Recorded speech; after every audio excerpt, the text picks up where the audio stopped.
আসসালামু আলাইকুম প্রিয় দর্শক। আসছে রমজান মাস। এটা শুধু ধর্মীয় আচরণই নয়, এটা আমরা দেখেছি উন্নত বেশি ইন্টারমিটেন্ট ফাস্টিং করে অনেক রোগ থেকে ভালো হচ্ছে। তো এই রোজার মাধ্যমে যেটা হয় সায়েন্টিফিক্যালি অটোফেজি।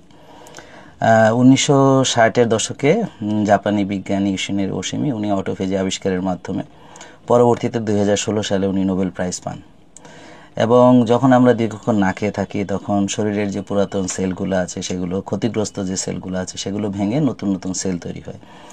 এখন বর্তমানে আধুনিক গবেষণা এটাকে ক্যান্সার রিসার্চের ক্ষেত্রে, অ্যালঝেইমার্স, পার্কিনসন্স ডিজিজ এবং হৃদরোগ প্রতিরোধে এটা অত্যন্ত কার্যকর।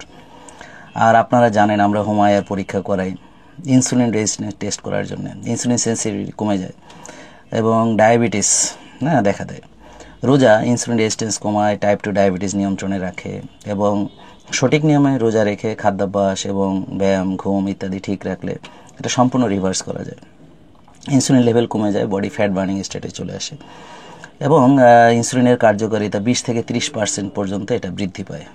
সেন্সিটিভিটি মস্তিষ্কের সুস্থতা এবং ব্রেন হেলথের জন্য রোজা অত্যন্ত গুরুত্বপূর্ণ। ব্রেন ডিরাইভড নিউরোট্রপিক ফ্যাক্টর এটা রিলিজ হয়, যেটাকে ব্রেনের সার বলা হয়। এটা হচ্ছে নতুন নতুন যে মেমোরি সেল তৈরি করে, নিউরোজেনেসিস করে এবং নিউরো ডিজেনারেটিভ যে ডিজিজগুলো আছে, যেটা একটু আগে বললাম, অ্যালঝেইমার্স, পার্কিনসন এবং স্ট্রোকের ঝুঁকি কমায়, হৃদরোগের ঝুঁকি কমায়। নিউরো ট্রান্সমিটারগুলোকে ব্যালেন্স করে, অর্থাৎ ডোপামিন, সেরোটোনিন এগুলোকে বৃদ্ধি করে, যে স্ট্রেস হরমোন স্ট্রেস কমায় এবং মেন্টাল ক্ল্যারিটি বাড়াতে সহযোগিতা করে। ওজন কমানো এবং ফ্যাট বার্নিং, দীর্ঘ সময় না খেয়ে থাকলে বডি ফ্যাট বার্নিং স্টেটে চলে যায়, কিটোসিস মোডে যায়। বডি তখন কিটোন বডিকে ফ্যাটকে শক্তি হিসেবে ব্যবহার করে। গ্রোথ হরমোন লেভেল প্রায় 5 গুণ পর্যন্ত বেড়ে যায়, যেটা আমাদের পেশি গঠনে এবং ফ্যাট বার্নিংয়ে সহযোগিতা করে এবং ল্যাপটিন, গ্রেলিন এবং ক্ষুধা এবং তৃপ্তির হরমোন এটাকে ব্যালেন্স করে, যার ফলে ক্ষুধা কমে যায়, অল্প খেলে আমরা তৃপ্ত হই। ইনফ্লামেশন বা প্রদাহ এটা সিআরপির মাধ্যমে আমরা জানতে পারি।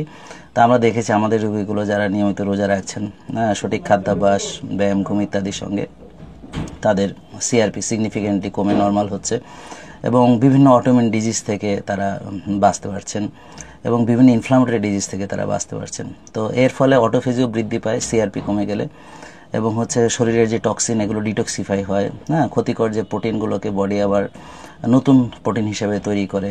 Arthritis, fatty liver, heart disease এবং ক্যান্সারের ঝুঁকি এগুলো হ্রাস করে।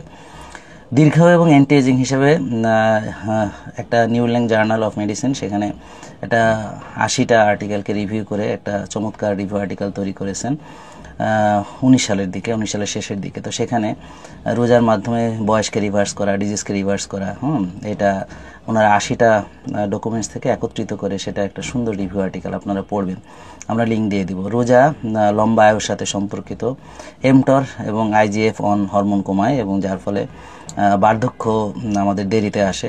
অটোফেজের মাধ্যমে কোষগুলো পুনর্জন্ম ঘটে, ত্বক উজ্জ্বল হয়, এবং চেহারার ভিতরে অটোগ্লেজ দেয়, এবং কোনো রকম আপনার মেকআপ ছাড়াই আপনাকে দেখতে অনেক সুন্দর লাগবে, মুখে ব্লাশ দিতে হবে না, এমনি মুখ ব্লাশ করবে, ত্বকের উজ্জ্বলতা সব কিছু বাড়বে। এবং প্রাণীদের ক্ষেত্রে গবেষণায় দেখা গেছে তাদের আয়ু বৃদ্ধি ঘটে, স্বাভাবিক নিয়মে যতটুকু বাঁচার কথা তার চেয়ে কিছুদিন বেশি তারা হায়াত পায়। হৃদরোগের ঝুঁকি তো আপনারা জানেন যে রক্তনালী ব্লক, তো এটার কারণ ইনফ্লামেশন একটা কারণ, অতিরিক্ত চর্বি জমা কারণ। তো রোজার মাধ্যমে এইচডিএল বাড়ে, এবং ক্ষতিকর কোলেস্টেরল টিজি কমে যায়, টিজি রেশিও ভালো হয় এবং উচ্চ রক্তচাপ কমে, রক্তনালী ক্লিন হয়, রক্তনালী নমনীয় থাকে, লিভার, ফ্যাটি লিভার ভালো হয়, non alcoholic fatty liver disease, যে বাড়তি যে গ্লাইকোজেন ও চর্বি সেগুলো পুড়িয়ে ফেলে রোজার মাধ্যমে। কিডনির ফিল্টারিং ক্ষমতা আরও বৃদ্ধি পায়, এবং কিডনিতে স্টোন হওয়া বা কিডনি দ্বারা যে টক্সিন বেরিয়ে যাওয়া এগুলো ক্ষমতা বাড়ে, স্টোন হয় না। মানসিক প্রশান্তির জন্য, আত্মনিয়ন্ত্রণের জন্য, আত্মশুদ্ধির জন্য আর আত্মিক চর্চার জন্য। রোজা কর্টিসল হরমোনকে নিয়ন্ত্রণ করে, ফলে অতিরিক্ত টেনশন, উদ্বেগ কমে যায়, ধৈর্য, আত্মনিয়ন্ত্রণ বাড়ায়, মানসিক প্রশান্তি, আত্মশুদ্ধি হয়। সাধারণত রোজার সময় ডিপ্রেশন ও অ্যাংজাইটি কম হয় যারা সঠিকভাবে রোজা রাখেন। রোগ প্রতিরোধ ক্ষমতা অনেক বৃদ্ধি পায়, শরীরে স্টেম সেল তৈরি হয়। গবেষণা দেখা গেছে রোজা ক্যান্সার সেলের বৃদ্ধিকে বাধাগ্রস্ত করে, ইমিউন সিস্টেম রিসেট হয়, ফলে আমাদের সংক্রমণ থেকে আমরা সুরক্ষা পাই। এবং অনেকে আমরা ড্রাই ফাস্ট করি, বিশেষ করে রমজানের রোজা যেভাবে আমরা রাখি এভাবে সবাই অবশ্য রোজা রাখে না।